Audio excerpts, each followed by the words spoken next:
Vo väzení väzni žijú, čakajú na amnestiu. A ja čakám na slobode, kedy bude slušnosť v móde.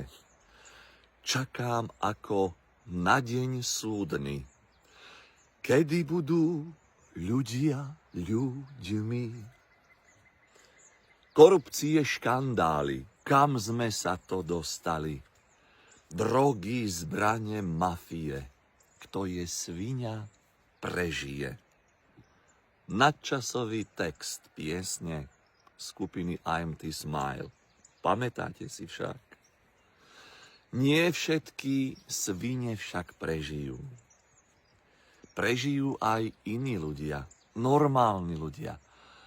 Ľudia podobní ako som ja, lebo väčšina z nás na tejto zemi a na tomto našom Slovensku sme ľudia normálni, ktorí stojíme nohami na zemi, ktorí používame vlastný rozum a vyjadrujeme svoj vlastný názor.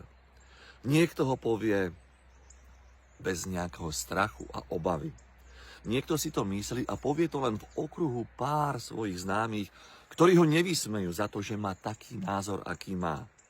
Pretože drvivá väčšina z vás, z nás, milí priatelia, máme, ak nie rovnaký, tak podobný názor. Že sa nám veci nezdajú viac menej rovnako. Že pochybnosť je na mieste. Že sa pýtame, že hľadáme odpoveď na otázky, na ktoré nám nikto nevie odpovedať tak, ako by sme potrebovali. A o to viac potom tá pochybnosť v nás vzrastá. Môžu rozprávať, čo chcú. Môžu sa odvolávať na rôzne odborné časopisy. Môžu sa odvolávať na odborníkov. Každý časopis, každé médium patrí niekomu. A ľudia, ktorí v tých médiách pracujú, budú písať a rozprávať tak, ako si niekto želá. A dokonca aj tí odborníci, aj tí vedci, aj všetci tí, ktorí majú možnosť ovplyvňovať verejnú mienku, budú rozprávať tak, ako si niekto želá. Pretože treba ísť aj na dovolenku, treba platiť aj hypotéky a treba mať aj slušný, dôstojný život. A v ich prípade až nadštandardný život.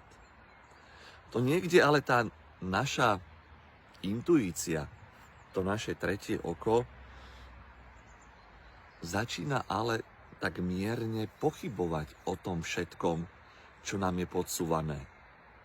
A to je správne, lebo práve ten pocit, ktorý v nás je, a tá pochybnosť svedčí o tom, že vidíme a cítime to správne. A tí hore, respektíve tí, ktorí si teraz medlia ruky a tešia sa z toho, že ako sme sa vysmiali spravodlivosti do očí, a tí si naivne myslia, že tá spravodlivosť bude naveky slepá. Ale údajne aj Esmeralda, známa postavička z telenovely, postupom času alebo na konci toho seriálu začala vidieť. Ja som presvedčený o tom, že hoci sme mnohí bitku teraz akoby prehrali, tak vojnu nakoniec vyhráme. Nie len tu na Slovensku, ale aj v celom svete. Stačí len prebudiť sa z tohto sna. Ten sen nie je pekný, ale som presvedčený, že sa prebudíme do takého krajšieho sna a krajšieho sveta, ktorého súčasťou bude a budú hlavne iní ľudia.